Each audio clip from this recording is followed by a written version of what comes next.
জাঁকিয়ে শীত পড়ল এবার আসানসোলের শিল্পাঞ্চল জুড়ে। বুধবার সকাল থেকেই লক্ষ্য করা যাচ্ছে ভারী কুয়াশা।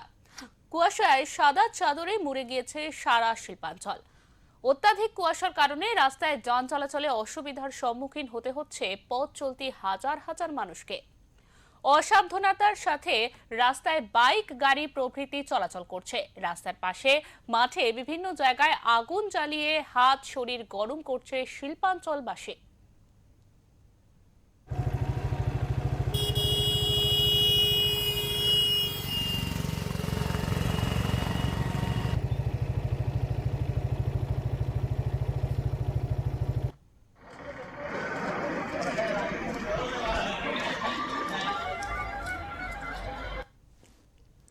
গাড়ি চালানো একটাই অসুবিধা, যে যারা বড় গাড়ি নিয়ে আসছে, বাইপাস যারা গাড়ি চালাচ্ছে তাদেরকে বলবো গাড়িটা যেমন 20 স্পিডে নিয়ে আসে, মানুষের যেমন বিপদ যেমন না হয়।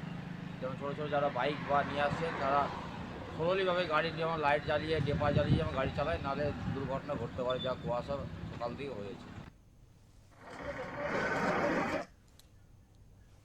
আসানসোল থেকে জয়ন্ত সাহা রিপোর্ট, ওঙ্কার বাংলা।